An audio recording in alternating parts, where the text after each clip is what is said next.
जय श्री कृष्ण।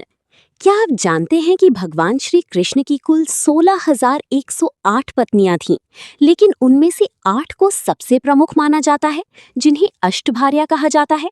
आखिर कौन थी रुक्मिणी, सत्यभामा, जाम्बवती, कालिंदी, मित्रविंदा, नागनजिती, भद्रा और लक्ष्मणा?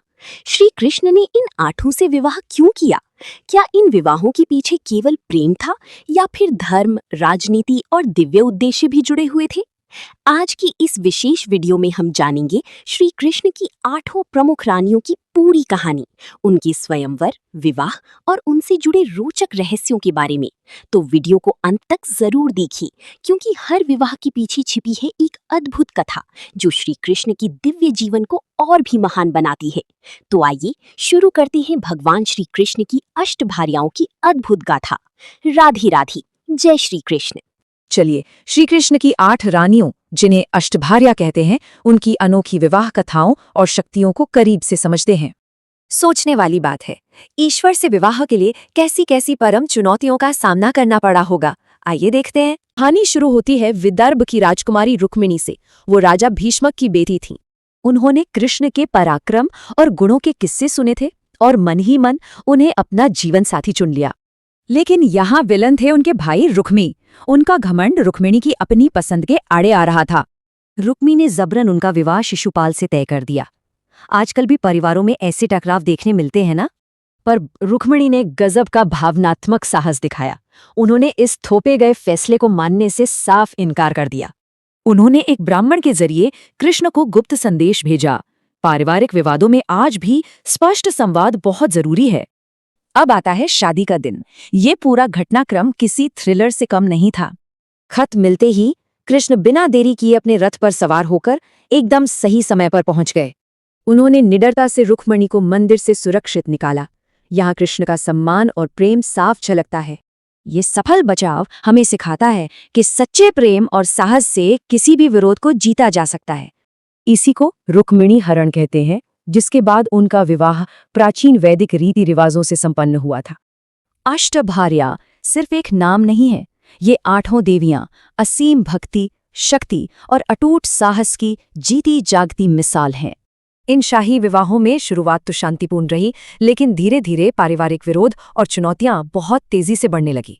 जैसे भद्रा के परिवार ने खुशी खुशी सहमति दी और लक्ष्मणा के वैदिक स्वयंवर में कृष्ण ने आसानी से विजय पाई। अब देखिए, मित्रविंदा के खुले विद्रोह और कालिंदी की एकदम शांत मौन तपस्या के बीच का ये दिलचस्प अंतर। मित्रविंदा को अपने ही स्वयंवर में भाइयों के कड़े विरोध का सामना करना पड़ा, तब कृष्ण ने उनका साथ दिया। वहीं दूसरी ओर सूर्यदेव की पुत्री कालिंदी ने यमुना किनारे एकांत में बेहद कठोर और मौन तपस्या की। उनका ये अटल समर्पण तब सफल हुआ जब खुद कृष्ण और अर्जुन ने उनकी इस सच्ची भक्ति को देखा। विवाह की चुनौतियां तब चरम पर पहुंच गईं जब स्यमंतक नाम की एक बेहद शक्तिशाली दिव्य मणि गायब हो गई। मणि चोरी होने पर सीधा आरोप कृष्ण पर लगा। सच्चाई सामने लाने के लिए उन्हें खुद जांच शुरू करनी पड़ी। सच सामने आने पर सत्यजित को भारी पछतावा हुआ और उन्होंने अपनी पुत्री सत्यभामा का विवाह कृष्ण से करवाया। लेकिन बात यहीं खत्म नहीं हुई। इस खोज में शक्तिशाली जाम्बवान के साथ 27 दिनों तक भयंकर शारीरिक युद्ध चला। 28वें दिन जाम्बवान ने कृष्ण को अपने आराध्य राम के रूप में पहचाना, मणि लौटाई और पुत्री जाम्बवती को सौंपा। अब आती है सबसे कठिन चुनौती। राजकुमारी नागनजिती के विवाह की शर्त सच में अपने चरम शिखर पर थी। 7, जी हाँ, 7 बेहद खूंखार और शक्तिशाली बैल, जिन्हें विवाह के लिए पूरी तरह वश में करना था। राजा की ये एकदम असंभव शर्त थी कि जो इन 7 बैलों को काबू करेगा वही राजकुमारी से विवाह करेगा। जहां कई राजा पूरी तरह हार गए, कृष्ण ने अपनी दिव्य शक्ति से 7 बैलों को आसानी से साध लिया। कुल मिलाकर इतिहास में इन 8 रानियों के सामूहिक सांस्कृतिक महत्व को समझना हमारे लिए बहुत जरूरी है। ये सभी रानियां एक साथ मिलकर प्रेम, गहरी भक्ति, शक्ति, धैर्य और अटूट समर्पण जैसे महान गुणों का प्रतीक है। जरा सोचिए, समर्पण और दृढ़ता की ये कहानियां आज के आधुनिक जीवन में भी हमें कितनी अद्भुत प्रेरणा देती हैं। तो दोस्तों, ये थी भगवान श्री कृष्ण की 8 प्रमुख रानियों, अष्टभार्या की अद्भुत और प्रेरणादायक कथा। इन सभी विवाहों के पीछे केवल सांसारिक संबंध नहीं थे, बल्कि धर्म की स्थापना, भक्तों की रक्षा, प्रेम, समर्पण और दिव्य उद्देश्य भी छिपे हुए थे। श्री कृष्ण का जीवन हमें सिखाता है कि सच्चा प्रेम, कर्तव्य और धर्म हमेशा सर्वोपरि होते हैं।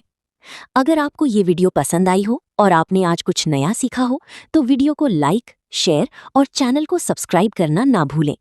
कमेंट करके जरूर बताइए कि श्री कृष्ण की किस रानी की कहानी आपको सबसे अधिक रोचक लगी और आप अगली वीडियो किस विषय पर देखना चाहेंगे।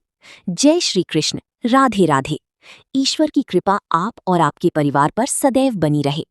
फिर मिलेंगे एक नई पौराणिक कथा, इतिहास और रहस्यमयी जानकारी के साथ। तब तक के लिए नमस्कार। पार सितारा। हरि कृष्ण, कृष्ण कृष्ण हरि हरि, हरि राम, राम राम, हरि हरि। पार ओम सितारा।